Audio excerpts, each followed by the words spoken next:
K M. എബ്രഹാമിനെതിരെ മുഖ്യമന്ത്രിക്ക് പരാതി നൽകി ജോമോൻ പുത്തൻപുരയ്ക്കൽ. മുഖ്യമന്ത്രിക്ക് കത്ത് നൽകിയത് നിയമവിരുദ്ധ നടപടിയെന്നും തനിക്കെതിരായ ആരോപണങ്ങൾ ഹൈക്കോടതി തള്ളിയതാണെന്നും ജോമോൻ പുത്തൻപുരയ്ക്കൽ പറയുന്നുണ്ട്. കെ.എം. എബ്രഹാം തനിക്കെതിരായ കത്ത് നൽകിയതെന്നും കത്തിൽ പറയുന്നു. വിവരങ്ങളുമായി വി വിനീഷ് ചേരുന്നുണ്ട്. വിനീഷ്, എന്തൊക്കെ മറ്റു കാര്യങ്ങളാണ് കത്തിൽ പറഞ്ഞിരിക്കുന്നത്? നിലവിൽ കത്തിൽ വ്യക്തമാക്കുന്നത് ഇത്തരത്തിലാണ്. കെ.എം. എബ്രഹാം മുഖ്യമന്ത്രിക്ക് നൽകിയ കത്ത് അത് നിയമവിരുദ്ധം എന്ന നിലപാടാണ് മുഖ്യമന്ത്രിക്ക് മുന്നിൽ ജോമോൻ പുത്തൻപുരയ്ക്കൽ മുഖ്യമന്ത്രിക്ക് നൽകിയ പരാതിയിൽ വ്യക്തമാക്കുന്നത് എന്നതാണ് പ്രധാനപ്പെട്ട കാര്യം. അതിൽ വ്യക്തമാക്കുന്നത് ഇത്തരത്തിലാണ്.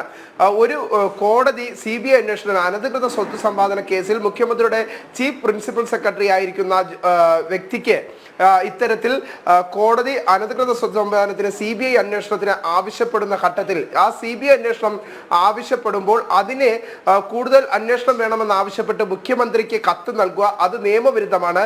ഒപ്പം തന്നെ കെ.എം. എബ്രഹാം വ്യക്തമാക്കുന്നതും ഇത്തരത്തിലാണ്.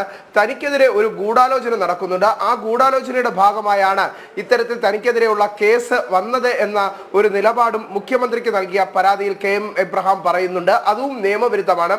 കോടതിയുടെ മുന്നിൽ പരിഗണനയ്ക്ക് എത്തിയ വിഷയം, ആ പരിഗണനയ്ക്ക് എത്തിയ വിഷയത്തിൽ കൃത്യമായ വാദം കോടതി കേട്ടതിന് ശേഷവും അനധികൃത സ്വത്ത് സമ്പാദനവുമായി ബന്ധപ്പെട്ട് കെ.എം.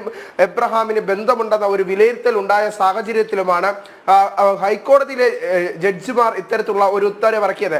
കെ.എം. എബ്രഹാമിന്റെ അനധികൃത സ്വത്ത് സമ്പാദ്യവുമായി ബന്ധപ്പെട്ട വിഷയത്തിൽ കൃത്യമായ ഒരു അന്വേഷണം വേണം. അതുകൊണ്ട് തന്നെ CBIയുടെ അന്വേഷണം വേണമെന്ന ആവശ്യം മുന്നോട്ട് വയ്ക്കുന്നത്. ആ ആവശ്യം മുന്നോട്ട് വെച്ച ഘട്ടത്തിലാണ് ഇത്തരത്തിൽ നിലവിലെ സാഹചര്യത്തിൽ കോടതിയുടെ ഉത്തരവുണ്ടാകുന്നത്. ആ ഉത്തരവിനെ ചോദ്യം ചെയ്തുകൊണ്ടാണ് മുഖ്യമന്ത്രിക്ക് കത്ത് നൽകിയിരിക്കുന്നത്. ആ കത്ത് നൽകിയ ആ ഒരു വിഷയം അത് നിയമപരമായും നിയമവിരുദ്ധമായ ഒരു കാര്യമാണ്. അതുകൊണ്ട് തന്നെ അതിനെ അംഗീകരിക്കാൻ സാധിക്കില്ല എന്ന് ചൂണ്ടിക്കാണിച്ചുകൊണ്ടാണ് പൊതുപ്രവർത്തകനായ ജോമോൻ പുത്തൻപുരയ്ക്കൽ ഇത്തരത്തിലുള്ള പരാതി നൽകിയിരിക്കുന്നത്.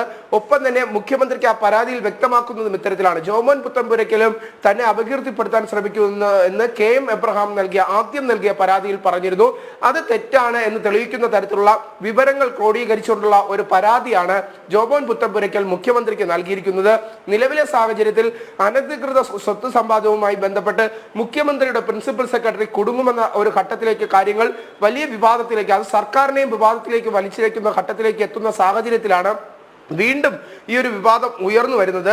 അത് ജോമോൻ പുത്തൻപുരയ്ക്കലാണ് വീണ്ടും സർക്കാരിന് കെ.എം. എബ്രഹാമിനെതിരെ പരാതി നൽകിയിരിക്കുന്നത്. എന്തായാലും വരും ദിവസങ്ങളിൽ ഈ ഒരു വിഷയം വലിയ രാഷ്ട്രീയ വിവാദമായി തന്നെ ഉയരാനുള്ള ഒരു സാധ്യത നിലനിൽക്കുന്നുണ്ട്. പ്രത്യേകിച്ച് മുഖ്യമന്ത്രിയുടെ പ്രിൻസിപ്പൽ സെക്രട്ടറിയായ കെ.എം. എബ്രഹാമിനെ ഇത്തരത്തിൽ സംരക്ഷിക്കുന്നത് മുഖ്യമന്ത്രിയാണ് എന്ന് സംബന്ധിച്ചുള്ള ആക്ഷേപങ്ങളും പുറത്തു വരുന്നുണ്ട്. ഈ ഒരു ഘട്ടത്തിലാണ് മുഖ്യമന്ത്രിക്ക് പോലും നേരിട്ട് കെ.എം. എബ്രഹാം പരാതി നൽകുന്ന ഘട്ടത്തിലേക്കൊക്കെ എത്തുന്നത്. ഇത് അംഗീകരിക്കാൻ സാധിക്കില്ല, അത് നിയമവിരുദ്ധം എന്ന് ചൂണ്ടിക്കാണിച്ചുകൊണ്ടാണ് ജോമോൻ പുത്തൻപുരയ്ക്കൽ മുഖ്യമന്ത്രിക്ക് ഇന്നലെ വൈകുന്നേരത്ത് പരാതി നൽകിയത്. ശരി.